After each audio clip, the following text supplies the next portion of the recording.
Yo, what up? It's your boy Black with Black TV. We'll give you reviews and hip hop news. And today we're gonna be doing a little reaction to this little clip called "The Biggest Fall Offs in Rap History." And I was just curious. Let's go ahead and watch this video because there's nothing really going on today in hip hop. So I just wanted to try to share something with my subscribers.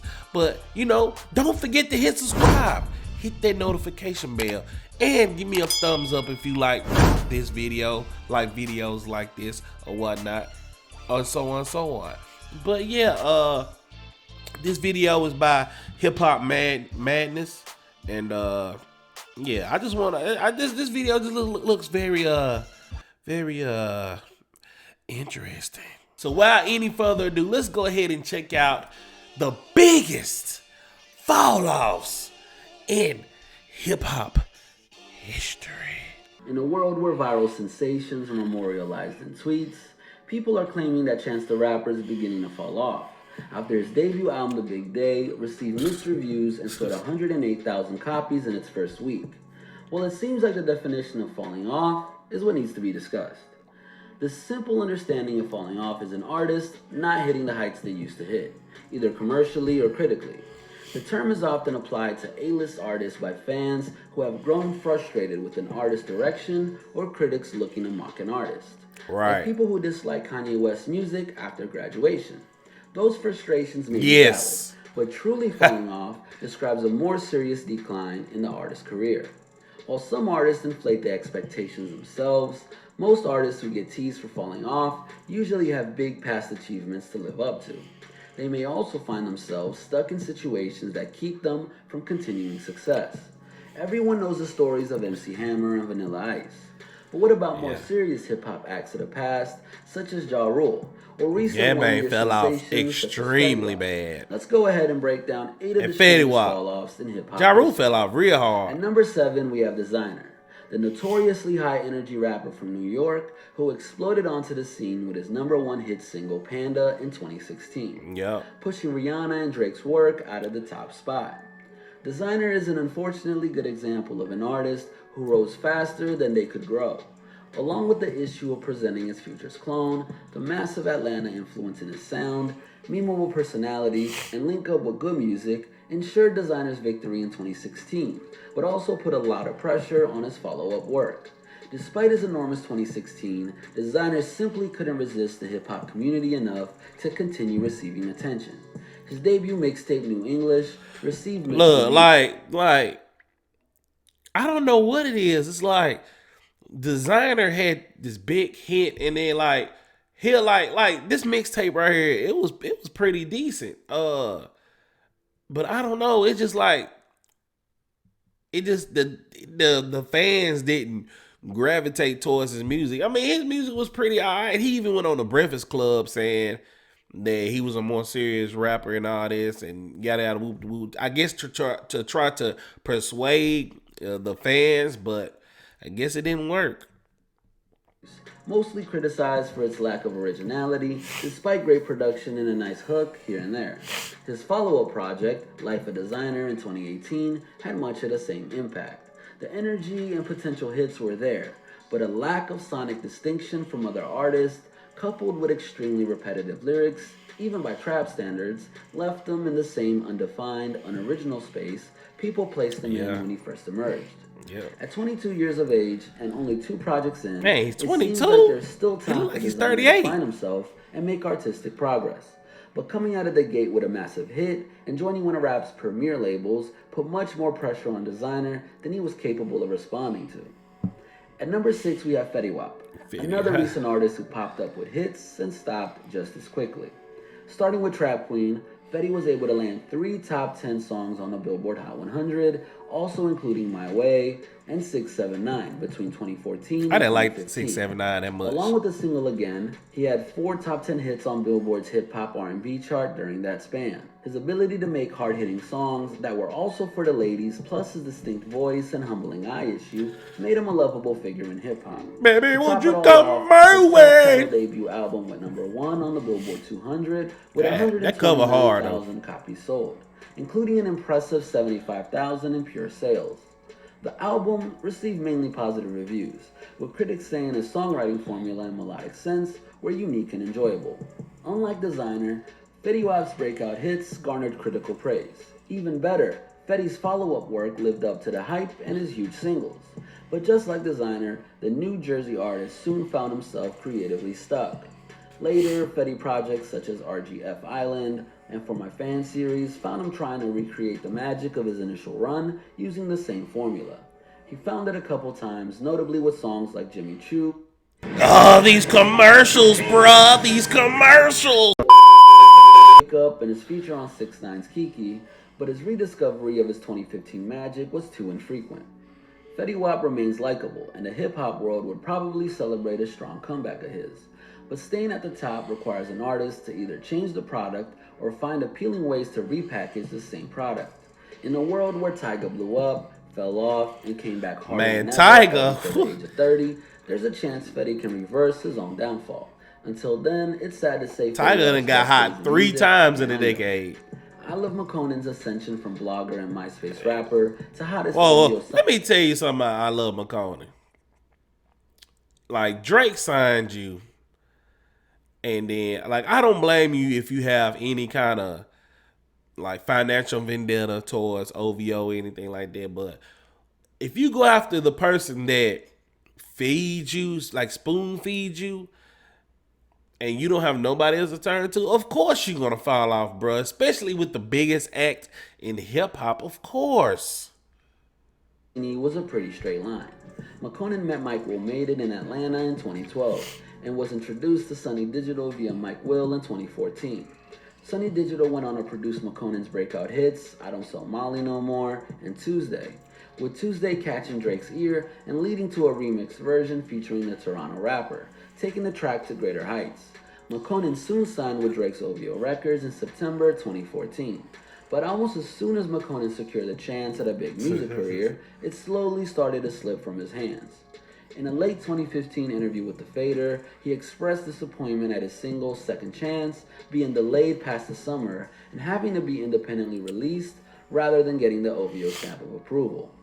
He also expressed frustration with extra bull in the industry that remained vague. Between 2016 and 2018, a weird mixture of things involving Makonnen happened, including leaving OVO, coming out as gay, announcing a shift towards acting, then continuing to drop new music, including a single with the late artist Lil Peep and XXXTentacion. It's yet to be determined if Makonnen will forever be remembered for one song, a sour record deal, and his sexual orientation, but it's disappointing to know that these circumstances have overshadowed his unique and entertaining sound. At number 4 is another memorable artist who succumbed to industry setbacks, Rich Homie Quan. Of the melodic trap artists that emerged in the 2010s decade, it's fair to say Rich Homie Quan is among the most talented of them all. His couple of years in the limelight were highlighted by his solo hits Type of Way and Flex, and the dynamic duo he formed with fellow ATLiens, Young Thug, on projects such as The Tour Part 1 as part of Rich Gang. Along with, you know, I would love to see Rich Homie and Young Thug come back and do an album together because, like, I don't know if Young Thug's down with it. He said in the interview with Big Boy that he's done with him. Like, he's done with him. They got like hundreds of songs together, and you know they may not ever get released. Like, bruh. But Rich Homie trying though. It's just that he's not consistent enough. He's not putting enough projects, guys. He done put out some couple of albums and mixtapes here and there, but don't nobody know about it. Solo success and a successful partnership with Thug, Quan landed several heavy-hitting features on YG's Mic and Yo Gotti's I Know. Unfortunately, beef with his close friend Thugger and a messy business with his label Think It's a Game, leading to a $2 million lawsuit, slowed Quan's momentum considerably. The tour that was supposed to happen after the tour part 1 never happened, and despite the success of Flex, it was overshadowed by the viral dance song inspired by Rich Homie Quan's dance moves in the Flex video, titled Hit the Quan by Man. His most recent project, Back to Basics, released in 2017, and to favorable reviews.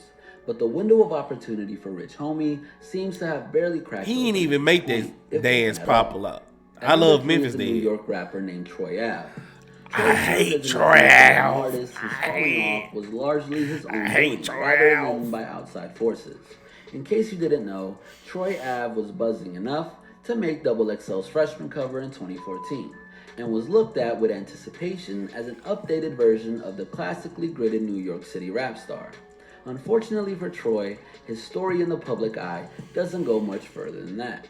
To put it plainly, Troy dug his own grave with several out-of-pocket statements during his come-up. In the late 2013 Hot 97 interview, he called Kendrick Lamar and Kanye West weirdo rappers. Stupid. Despite clarifying that it wasn't a diss, his purest view of real rap, being limited to street rappers, garnered criticism. Still, his outdated critiques and nostalgic 90s East Coast vibe garnered more hype leading up to his debut album, Major Without a Deal, in 2015. Man, an album that Troy album claimed was sucked. a classic, an album of the year. Even with features from Ty Dolla $ign, Rick Ross, T.I., and A$AP Ferg, among others, the album sold less than 5,000 copies in its first week. If he hadn't gassed himself up so much, these numbers as an independent artist could have been respected. Instead, it was laughed at across social media. Making matters worse for himself, his next 2 years were spent in an on and off beef with Joey Badass that peaked when he chose to criticize Joey's late friend and fellow Pro Era member Capital Steez for committing suicide. This lost the respect that Troy was given by much of the New York rap community. Despite a prolific output of music spanning 11 mixtapes, including the arrogantly titled New Pac, his debut album, I did a review on that. Moved on from Troy Ave. As fast and as furious as Iggy's fall from the spotlight was, there probably isn't a crazier example than of Ja Rule, when he fell from the top of the rap game between 2004 and 2005.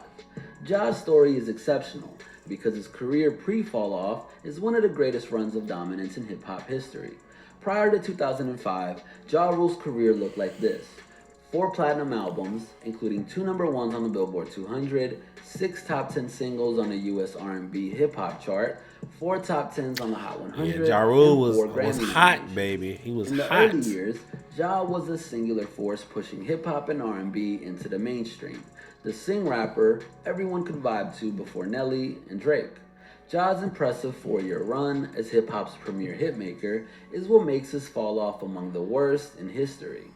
While he enjoyed commercial success with songs like Wonderful and New York in 2004, the hip-hop community's affinity for Ja turned into a strong aversion once 50 Cent rose to prominence. 50! In a beef that started back in 1999 for a mixture of alleged reasons, 50 and Ja were at each other's necks for hip-hop's rap throne, and by extension, the top spot in the game.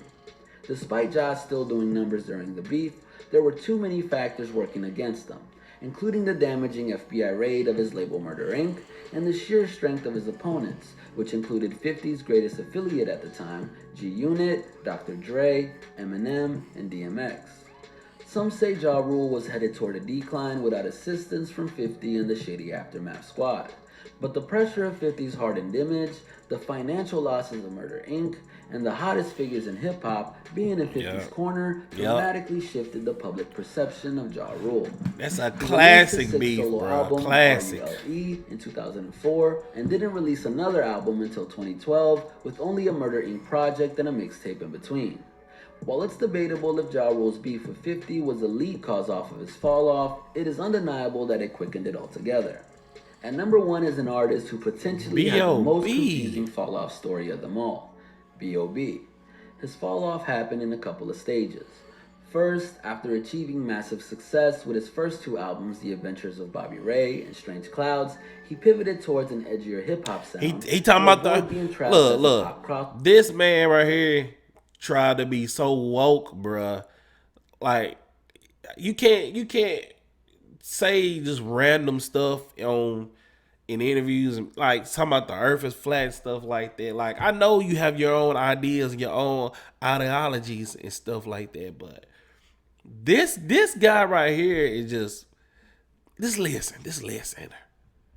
Over artist with his third album, Underground Luxury, in 2013. The album received mixed reviews, with several critics noting confusion in how B.o.b wanted to present himself.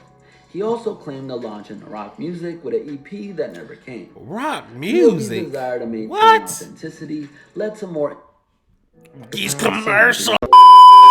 Prospective music that put his deeper thoughts on full display, leading to the next stage in his decline, coming out as a serious conspiracy believer.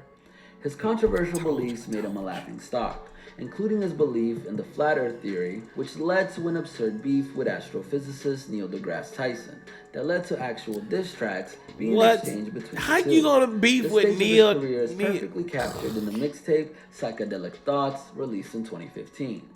With his pop stardom completely gone, B.o.b continued to make music and came back strong in 2017 with his first solo album in 3.5 years, Ether.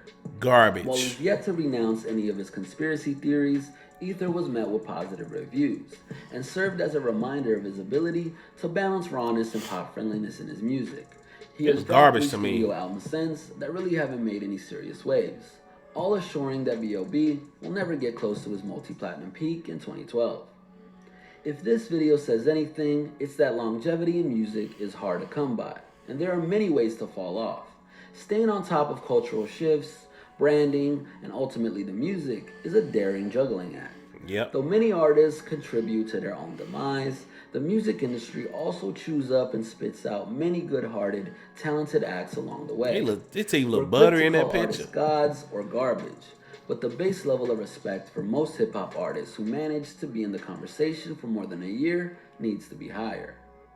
This has been a HipHopMaddness original. Make sure to stay tuned. So, what do you think about that video right there? Like, what really surprised me was, like, I'm not gonna front. I totally forgot about B.o.b. Like I remember doing a review on that B.o.b Ether album, and like, that was so long ago, man. Like, I didn't know he actually got into a beef with well, what's the name? But like, what? Like, I'm aware about Rich Homie Quan, Ja Rule. That was like that's like a legendary fall off. A legendary fall off, because I mean, I was there when it all happened. Cause Ja Rule, man, I'm telling you, bro, Ja Rule was on top of his game. Then when 50 Cent dropped, and then boom, it's just like he was like wiped off the face of the earth. And then Ja Rule popping up in movies, like low budget movies. I'm like, what's going on, bro? What's going on?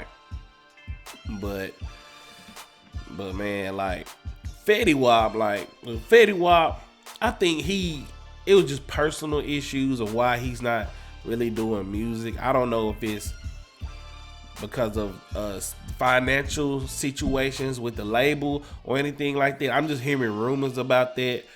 But yeah, I love making. Look, that's his fault. That's his fault. Like, you can't be in the industry complaining. You have to put good product, good quality out there. But the most important question is, which one of these guys actually surprised you that's on the list? And which artist do you actually think needed to be on this list? Like, do you like it? Do you hate it? What do you think? Let me know your thoughts. Put that in the comment section below. And until next time, don't forget to hit subscribe neither. Till next time, I holla. Next time on Black TV.